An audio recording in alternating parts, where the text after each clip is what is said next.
बढ़ते हुए बात करेंगे सनातनी सीओ की, और बात उत्तर प्रदेश के संभल की, जहां एक बार फिर से राजनीति भी हो रही है और बयानबाजी भी देखने को मिल रही है।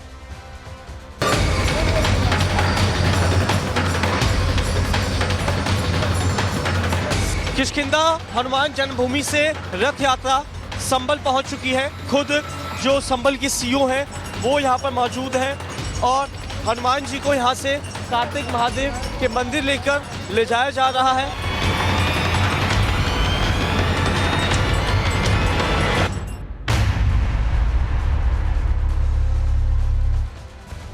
सीओ सनातनी, संभल में तनातनी।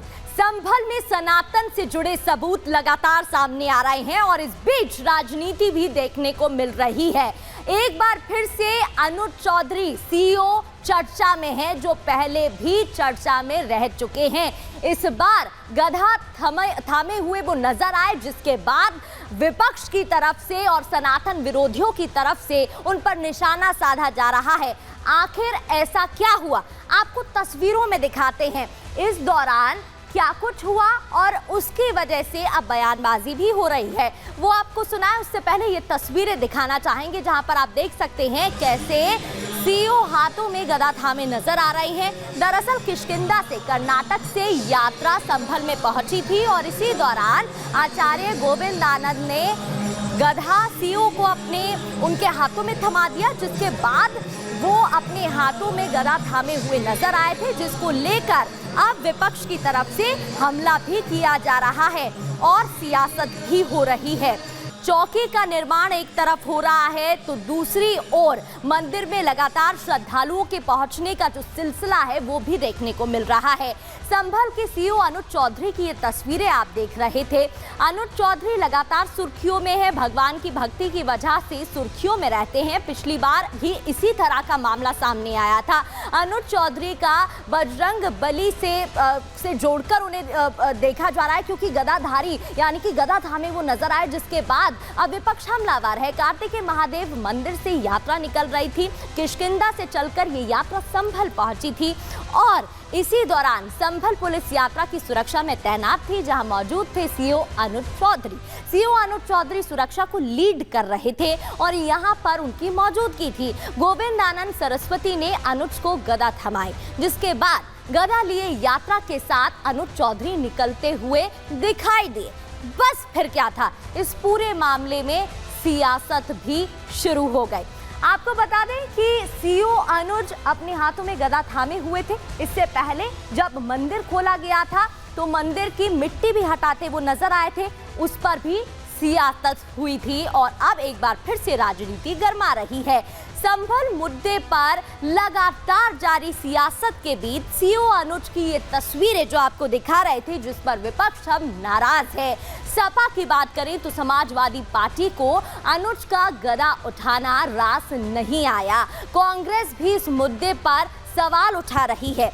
सीओ साहब कानून का माखौल उड़ा रहे हैं और मजाक बना रहे हैं, ये सपा का कहना है और उनका कहना है कि सीओ का ये करना गलत है, जिस पर विपक्ष अब लगातार राजनीति कर रही है और ऐसे में एक बार फिर से सीओ चर्चा में आ गए हैं। आपको एक रिपोर्ट दिखाते हैं।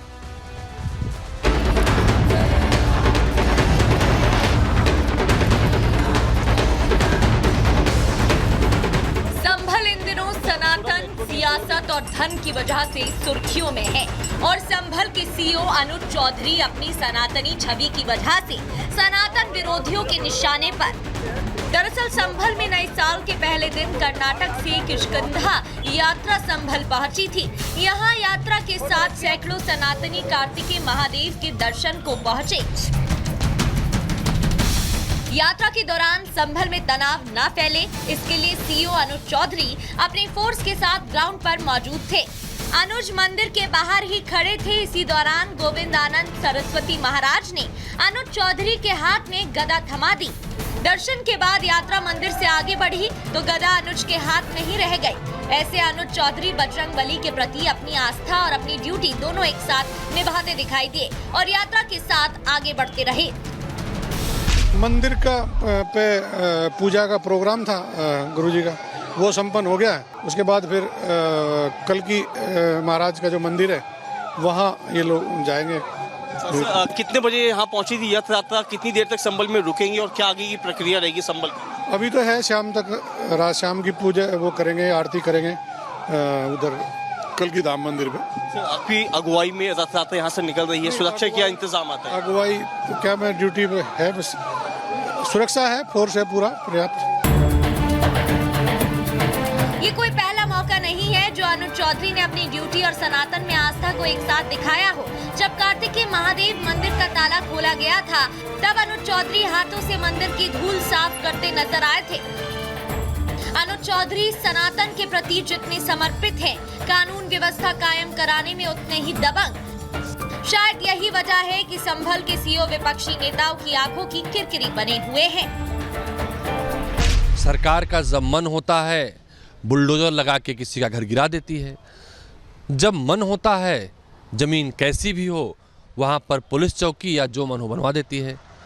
तो पहले सुना था, आज दिखाई पड़ रहा है, अंधेर नगरी है, कुशासन है चारों तरफ से। जैसे पहले राजतंत्र था, राजा लोग करते थे, भाजपा की सरकार वैसे करती है। अफसोस की बात यह है कि वो गदा लेके घूमने के साथ साथ वो इस देश के संविधान, इस कानून का मखौल उड़ाने की पूरी उनकी कोशिश और साजिश दोनों है। मुझे लगता है कि उत्तर प्रदेश के मुख्यमंत्री और डीजीपी साहब को फौरन उन पर सख्त कार्रवाई करनी चाहिए।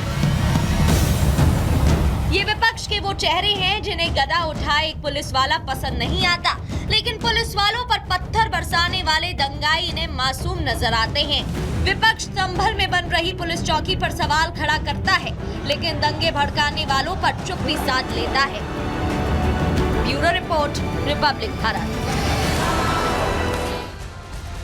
तो एक तरफ गदाधारी सीओ पर सियासत तो दूसरी ओर निर्माण कार्य सत्यव्रत चौकी का लगातार जारी है। ये तस्वीरें आपको दिखा रहे हैं कहां तक निर्माण कार्य अब पहुंचा है। तो आप देख सकते हैं छत की ढलाई का काम अब यहां पर शुरू हो गया है। पुलिस चौकी का निर्माण कार्य लगातार यहां पर जारी है और इस बीच जो छत की ढलाई का काम है वो भी शुरू कर दिया गया है।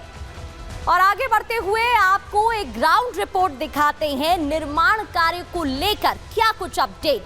देखिए साहिल की रिपोर्ट।